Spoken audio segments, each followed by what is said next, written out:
De retour dans l'Africa Newsroom, notre plateau est toujours au complet avec nous, nos éditorialistes Gracien Rokindikiza, Jean-Marie Bitomo et Alfred Shango. Au Nigeria, la lutte anticorruption a pris de l'ampleur. Des juges ont été arrêtés et plus de 800 000 $ saisis lors d'une opération visant des hauts magistrats. C'était ce samedi 8 octobre. La police n'a pour autant pas précisé le nombre de juges arrêtés durant ce vaste coup de filet. C'est un sujet d'Ibrahima Dioumaba.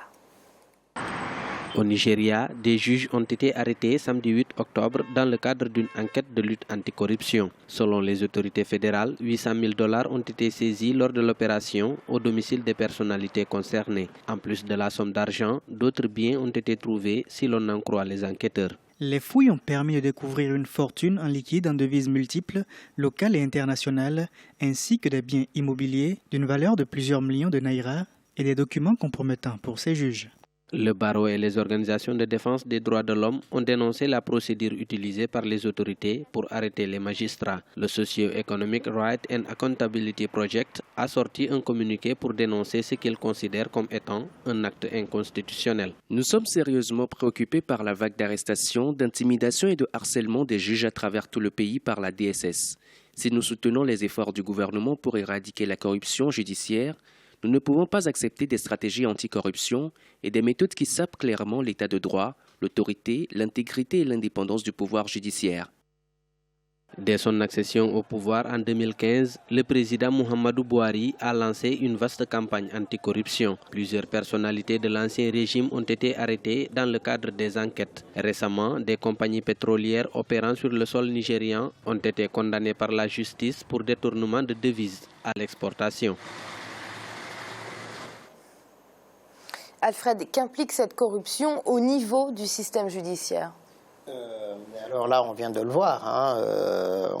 On peut revenir sur les méthodes, utiliser un peu pour interpeller les juges et puis récupérer l'argent. Mais ça montre simplement un miracle. Le système est gangréné depuis longtemps. Et tant qu'il n'y a pas un dispositif, un mécanisme de contrôle en amont des actions justement des juges et des juges fédéraux, on arrive justement à ces genres d'abus. On trouve 800 000 $ dans les propriétés de ces juges-là. C'est quand même quelque chose d'assez surprenant, d'assez étonnant. Et lorsque la justice est corrompue, c'est tout le système qui est par terre complètement.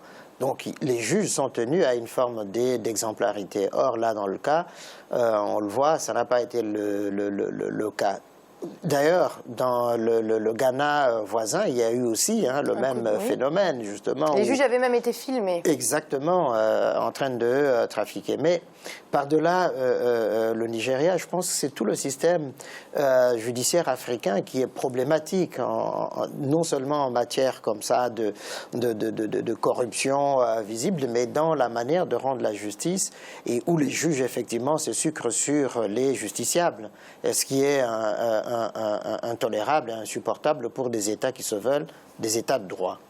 Oui, Gracien, des juges corrompus, c'est un peu familièrement l'hôpital qui souffre de la charité et le Nigeria n'est pas le seul pays. Dans ce cas, comme le rappelait Gracien, au Ghana, c'était des juges qui avaient été filmés en train de recevoir des pots de vin. Ça montre bien que la corruption gangrène tout le système de certains pays. Oui, on voit bien que ce n'est pas seulement les juges, c'est pratiquement toute la société qui est gangrénée. Au Nigeria, là on parle des juges, mais en fait, cette corruption du Nigeria, elle vient d'en haut, on l'a dit souvent. Après, on voit bien, on pouvait détourner pratiquement un tiers du pétrole, on détourne le pétrole il part, on ne sait pas quelle quantité qui a été exportée. Donc, il y a vraiment un système, disons, là on parle de 800 000 $, mais il y a 6,7 milliards de dollars détournés pendant 10 ans au niveau du pétrole, rien que pour le pétrole. Donc finalement, on voit bien que le système, il faut vraiment changer radicalement tout ce système. Alors comment on fait dans un pays qui est tant gangréné par la corruption, dans un pays comme le Nigeria? Par où on commence pour mettre un terme à ce fléau? D'abord, on travaille avec des hommes, des jeunes, des gens qui viennent, qui ne sont pas du système. Si on veut commencer à travailler avec les gens qui étaient dans le système, qui étaient corrompus, on ne peut rien faire. Mais à un certain moment... Il faut changer toutes les équipes. Il faut changer vraiment les équipes. Et surtout, il faut que la corruption commence par le haut. Le chef de l'État, il est... La lutte anticorruption. Ça commence, oui, la lutte contre la corruption en haut. Le président, il est clair.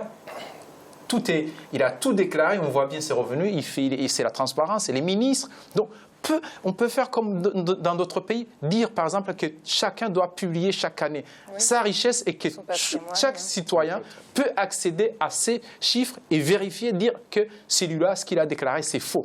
Il faut qu'ils aillent vraiment dans la grande transparence, qu'ils imitent les pays comme le Danemark, parce que vraiment on se retrouve à un niveau assez dangereux au niveau de la corruption. Jean-Marie, est-ce que c'est cette corruption qui peut peut-être expliquer le retard qu'il y a eu dans la lutte contre Boko Haram ? Amira, vous avez tout à fait raison là-dessus. Moi, j'ai toujours dit sur ce plateau que la corruption, pour moi, constitue un frein pour le développement. Quels que soient les moyens qui sont mis en place, qu'on nous laisse dans ce cadre-là, quand on est en train de spolier toute une population et qu'on nous mette le droit, si vous voulez, devant, sachant très bien que les faits sont établis, je ne vois pas, nous le voyons en Afrique, vous avez des ministres africains qui sont plus riches que des présidents, si vous voulez, occidentaux. Donc, à partir de là, quelles que soient les méthodes qui soient mises en place pour pouvoir couper cette gangrène-là des économies africaines qui constituent, un, la corruption et deux, le détournement de fonds, nous ne pouvons pas aller loin parce que voilà les fonds qui dorment, c'est de la thésaurisation, si je parle en économie, c'est de la thésaurisation, 800 000 $, c'est l'argent qui a été détourné aux Nigérians qui auraient pu créer des entreprises et cet argent-là se retrouve, si vous voulez, chez des particuliers. Est-ce que l'État a touché des taxes là-dessus, des impôts? On ne sait rien du tout. Donc à partir de là, dès l'instant, moi je me dis en Afrique, parce que ça me semble très vital et très important qu'on coupe, c'est-à-dire la corruption. On ne peut pas l'éradiquer dans toute la société, mais qu'elle retrouve quand même des proportions qui permettent aux économies de pouvoir se développer. Et la corruption et les détournements de fonds, quel que soit moi, de mon point de vue, les moyens qui sont mis en place pour punir ces gens-là, bon, pour moi, le droit, on le met de côté parce que la population est là, c'est l'ensemble de la population de tous nos États qui... non, quand je dis, je mets... les procédures viendront après. Mais dès l'instant, si tu veux, qu'on a identifié Alfred, non, il faut se donner un patriot tout simplement, voilà, sur le plan juridique, sur et puis ça règle le problème. Et ça règle le problème, pointe à la ligne. Ce qui fait que, bon, moi, ça ne me dérange pas, si vous voulez, les méthodes qui sont mises en place actuellement, comment diriger au Nigeria pour pouvoir éradiquer, si vous voulez, cette corruption-là et ces détournements de fonds-là. Il y a Aliko Dangote, un Nigérian, milliardaire nigérien, l'homme le plus riche d'Afrique, a été reçu à l'Elysée par le président français François Hollande. D'autres entrepreneurs africains influents ont pris part à cette rencontre. Au cours des discussions, le potentiel du continent africain, l'occasion pour le milliardaire nigérian de rappeler la situation économique de son pays, puisque, rappelons-le, le Nigeria est fortement impacté par la chute du brut. C'est un sujet de Corinne Camdem et de Paul de Singwe. Le ralentissement de la croissance économique au Nigeria affecte de nombreux secteurs. Le géant économique de l'Afrique de l'Ouest souffre de problèmes bien plus importants que la baisse du prix du baril du pétrole. Reçu à l'Elysée ce vendredi 7 octobre par le chef de l'État français François Hollande, en compagnie d'autres chefs d'entreprise africains influents, Aliko Dangote, le milliardaire nigérian et homme le plus riche d'Afrique, a à cœur de redonner de l'impulsion aux investissements étrangers dans son pays. Le Nigeria, qui dépend des investissements étrangers pour améliorer ses infrastructures et remettre son économie en route, enregistre un taux historiquement bas d'importation de capitaux depuis la dévaluation du Naira en juin 2016. La nécessité de restaurer la confiance auprès des investisseurs étrangers est cruciale. Certainement, cela va changer la situation, parce que ce dont nous avons besoin dans l'immédiat est en réalité l'investissement, plus particulièrement les investissements étrangers au Nigeria, dans les secteurs de l'infrastructure, l'énergie, l'agriculture. Parce que sans ces trois secteurs, il n'y aura pas de croissance et vous pouvez seulement créer la croissance par l'amélioration de l'agriculture, des infrastructures et l'énergie. Il n'y a pas de véritable problème au Nigeria. C'est une impasse engendrée par la dislocation des taux de change à cause des prix du pétrole. Nous avons également quelques perturbations dans la région du delta du Niger que nous allons résoudre. Et je suis sûr qu'aussitôt fait, la situation se stabilisera. C'est un problème provisoire, pas permanent.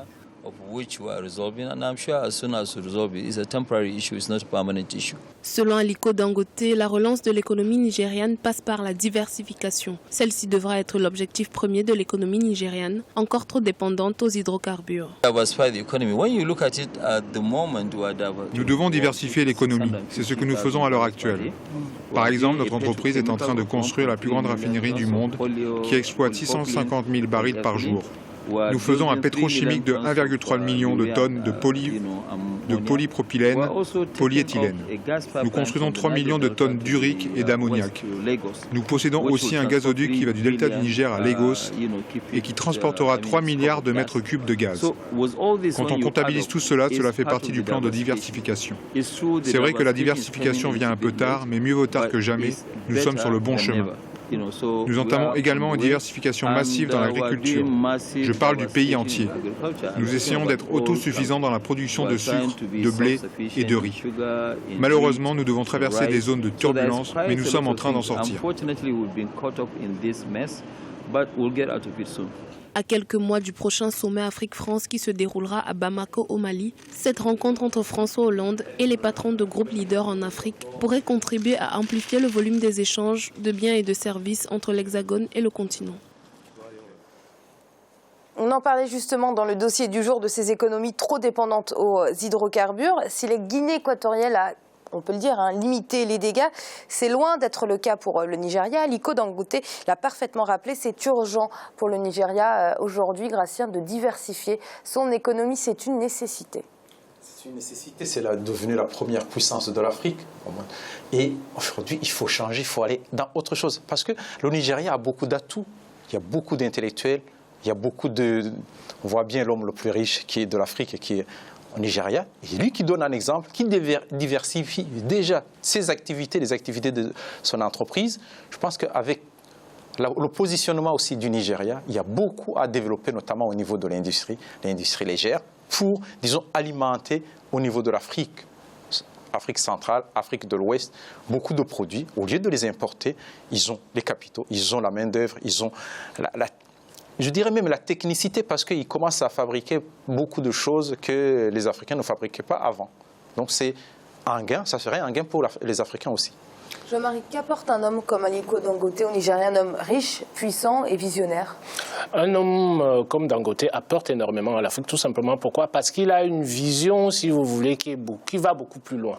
Quand je regarde Dangote aujourd'hui en Afrique, il me fait penser un peu à Bill Gates dans les années quand il s'est lancé dans les ordinateurs. C'était quelqu'un qui avait une vision de l'informatique et les gens en rigolaient, se disaient que bon, est-ce que ces objectifs qu'il fixe là pourraient être atteints? Sauf qu'aujourd'hui, ces objectifs-là sont atteints. Donc l'Afrique a besoin des personnes comme Dangote qui ont une vision que lui, il y a Lumelu, c'est-à-dire des gens qui ont des visions. Vous avez des gens qui sont riches en Afrique du Nord, qui ont une vision qui est différente par rapport à la gestion étatique que nous connaissons en Afrique. Donc à partir de là, ce sont des gens qui sont des entrepreneurs à la base. Nos États devraient copier ces gens-là, mais pas dans la philosophie, mais dans les logiques économiques qu'ils mettent en place et les logiques industrielles qui sont les logiques à succès pour l'Afrique. Donc quelqu'un comme Dangote, c'est quelqu'un qui ne s'assoit pas sur son argent. C'est pas un Warren Buffett aux États-Unis qui va jouer à la bourse, si vous voulez, pour s'enrichir. Et là, il part dans une diversification industrielle qui est très, très intéressante pour l'Afrique, en s'intéressant, si vous voulez, au secteur porteur. Là, ils viennent de nous dire qu'au Nigeria, ils comptent se construire, si vous voulez, le plus grand centre de raffinage de pétrole au monde. Et c'est déjà pas mal, parce que ça permettra au moins de finir avec les pénuries d'essence, que ce soit en Afrique centrale, que ce soit au niveau de la CEAC, puisque le Nigeria, si vous voulez, est une plaque tournante là-dessus. Donc, des gens comme ça, l'Afrique en a énormément besoin, et il faut que les États, parce que de temps en temps, lui, il est venu investir chez nous au Cameroun, il y a des gens qui disaient il est nigérian, il est ci, il est ça. Bon, il faudrait un peu qu'on arrête avec ces choses-là et qu'on se dise que l'Afrique maintenant, on parle souvent de mutualisation sur ce plateau. La mutualisation industrielle, intellectuelle, elle est importante pour l'Afrique. Et entrepreneuriale aussi. Merci Jean-Marie. Alfred, Aliko Dangote à l'Élysée en France, comment on peut traduire cette visite? Alors, moi, je situerai cette visite dans le cadre d'une conférence qu'a organisée récemment Zinsou, pour justement rapprocher la France des entrepreneurs africains et du potentiel d'investissement en Afrique. Et aussi dans cette idée que François Hollande a eue depuis il y a 2 ou 3 ans, de diversifier les partenaires économiques en Afrique, s'appuyer évidemment sur les États traditionnelle, mais aussi aller vers le Nigeria, s'ouvrir vers le Ghana et recevoir parmi les chefs d'entreprise africains qui sont venus à l'Élysée, Aliko Dangote, va dans ce sens-là justement de ce focus que la France met sur le Nigeria. Il ne faut pas non plus oublier qu'il y a une coopération sécuritaire entre la France et le Nigeria qui se développe très très bien, qui a commencé avec l'ancien président, mais qui a été accentué avec Muhammadu Buhari. Gratien, est-ce que la France pourrait continuer son développement sans le continent africain? Pas du tout.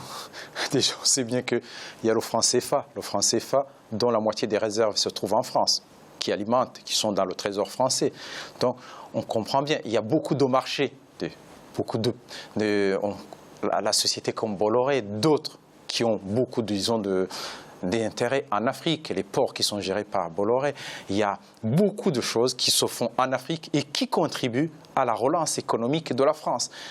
Quand on parle, par exemple, d'immigration, il y a certains politiciens qui disent que les Africains, ils font beaucoup d'enfants, il faut fermer les frontières. Mais ce qu'ils oublient, c'est que les Africains alimentent la France à travers ces matières premières qu'on importe de l'Afrique. On peut s'imaginer l'électricité que nous avons, c'est grâce à l'uranium qui est produit au Niger. Donc, on comprend bien finalement que l'Afrique est vitale pour la France. Donc, il faudrait qu'il y ait des relations de gagnant-gagnant pour que les Africains acceptent de continuer ce partenariat. Mais justement, Jean-Marie, on est loin de ce partenariat gagnant-gagnant. Très, très loin de ce partenariat gagnant. Là, vous avez posé une question qui est pertinente, Amira. Aujourd'hui, vous regardez, il y a M. Sarkozy qui avait fait, dans l'un de ses discours, il avait bien placé les choses. Il avait bien dit que la France, qui est aujourd'hui 6e, 7e économie mondiale sans l'Afrique, la France est 32e. D'accord? Économie mondiale. Donc la place de l'Afrique doit être une place, si vous voulez, qui doit lui revenir en tant que telle. La France ne peut pas se passer, si vous voulez, de l'Afrique. Mais maintenant, au niveau géopolitique des choses, je me dis tout simplement que les choses qui sont mises en place, c'est-à-dire les dynamiques économiques qui sont mises en place, ne sont pas les bonnes dynamiques. Tout simplement pourquoi? La France devrait beaucoup plus penser à aider les Africains à s'industrialiser, à avoir un pouvoir d'achat beaucoup plus important, parce que ça leur ouvre un marché.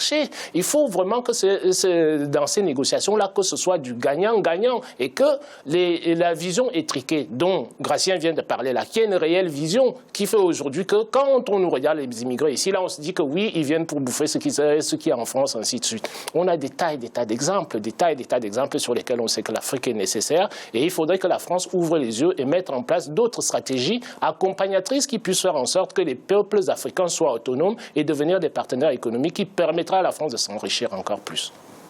Jean-Marie, merci pour vos analyses. Merci Amira et bonsoir à tous nos téléspectateurs et téléspectatrices. Merci à vous également, Gratien. Merci Amira, bonsoir à tous. Et merci à vous, Alfred. C'était un ravissement de vous retrouver ici et puis à mes très chères téléspectatrices. Merci de leur bienveillance. Vous l'aurez compris, c'est la fin de cette émission. Mais l'African Newsroom, ce n'est jamais fini. On se retrouve demain pour une nouvelle édition, cette semaine consacrée à la Guinée équatoriale. À demain.